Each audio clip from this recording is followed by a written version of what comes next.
اس انصاف پہ معاشرہ کھڑا ہوتا ہے، اس عدل پہ معاشرہ کھڑا ہوتا ہے، اس انصاف پہ معاشرہ ترقی کرتا ہے، اس عدل پہ ملک استحکام پاتے، اس عدل پہ ملک پوری دنیا میں قد آور اور اپنے قدموں پہ کھڑے ہوتے ہیں۔ یہاں کیا ہے؟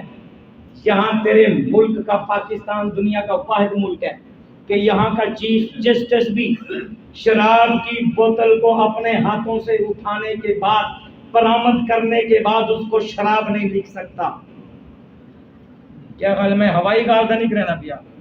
پتہ ہے نا بابو، یہاں کے ملک کا چیف جسٹس شراب کی بوتل پکڑتا ہے، شراب کی بوتل پکڑ کے، کس کی بوتل ہے؟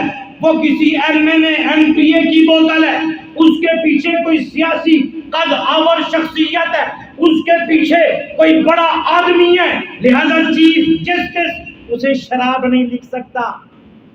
لیکن یہی پاکستان ہے کہ یہاں کا ایک پولیس والا کانسٹیبل پٹھان کی نسوار کو چرس لکھ دیتا ہے، پٹھان کی نسوار پٹھان میں ہے۔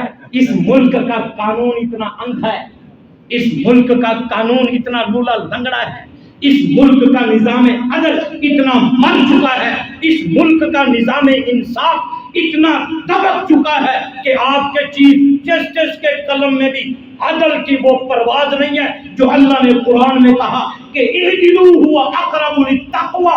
ایک جج کے قلم کا عدل پوری امت کے متقی لوگوں سے بہتر ہے۔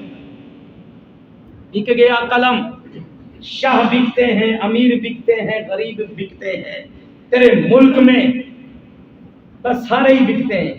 شاکر شجابادی اللہ تعالیٰ اس کو صحت دے، شاکر شجابادی اللہ اس کو صحت دے، بڑی عجیب بات کہتا ہے، کتھائیں ہے دین دا سودا، کتھائیں ایمان بکدا پے، کتھائیں ملاں دی ہٹی تے، کتھائیں پیراں دے شوکے سے، میرا ایمان نہیں بدلیا مگر قرآن بکدا پے، بک رہا ہے، بک رہا ہے۔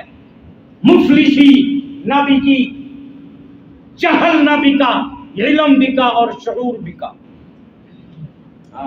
کوئی ممبر پہ بیٹھ کے دعا بیچ رہا ہے، کوئی یہاں بیٹھ کے فرقہ واریت کی آگ پھیلا کے چند جوشیلے نوجوانوں سے پیسے سمیٹ رہا ہے، کوئی یہاں بیٹھ کے فرقہ واریت کے نوجوانوں کے ذہن میں نعرے ڈال کے ان سے نذرانے وصول کر رہا ہے، کسی نے اپنی پگڑی کی اس دستار کو، شملے کو لمبا کیا ہے اس لیے کہ میں بڑا علامہ، بڑا فہامہ اور بڑا مفتی ہوں، اس لیے میرا شملہ بہت لمبا ہونا چاہیے، لوگوں کو پتا چلے کہ بڑا شملے والا، میری گاڑی لمبی ہونی چاہیے، لوگوں کو پتا چلے بڑا مفتی ہے، یہاں بیٹھ کے نبی کے دین کی لڑائی کراتا ہے۔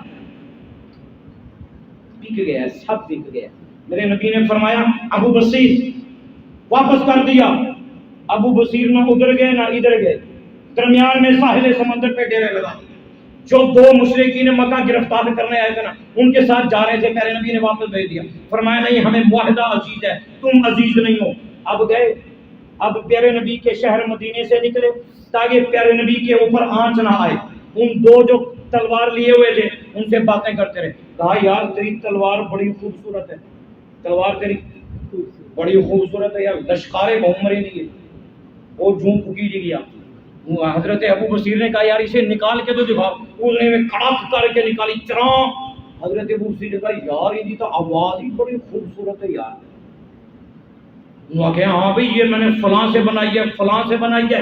حضرت ابو بصیر نے کہا یار اس کا دستہ نہیں نظر آ رہا ہے کہ تو ہاتھ اس کے دستے کی ڈیزائن، اس نے دور سے یوں دستہ کھولا، دستے کی، اس نے کہا یہ دستہ، اس کے اوپر چاندی کا پانی، چاندی کی چڑھائی، چاندی کے نقش و نگار، چاندی کا کام، اتنی اس کی قیمت ہے۔ ابو بصیر نے کہا یار یہ ذرا مجھے تو دکھا رہی ہے چلتی کی نہیں۔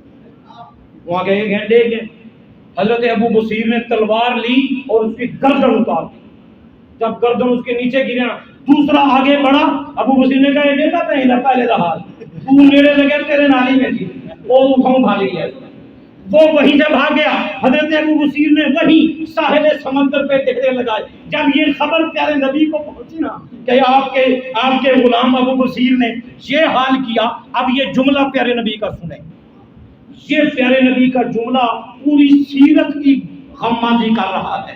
یہ پیارے نبی کا جملہ پورے اسلام کا خلاصہ بیان کر رہا ہے. پیارے نبی نے کیا فرمایا؟ پیارے نبی نے فرمایا ویل امیہ مسر حرب.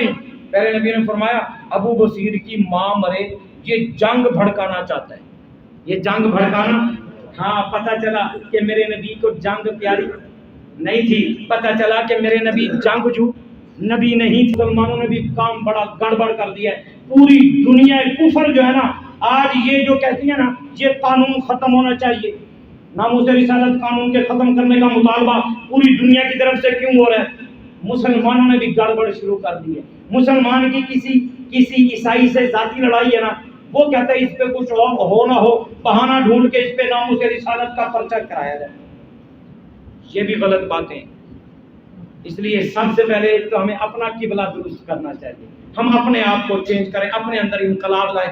انشاءاللہ پوری دنیا میں انقلاب آئے گا. اللہ تعالیٰ مجھے بھی اور آپ کو بھی جو کچھ کہا سنا گیا عمل کی توفیق نصیب فرمائے. وآخر دعوانا الحمدللہ.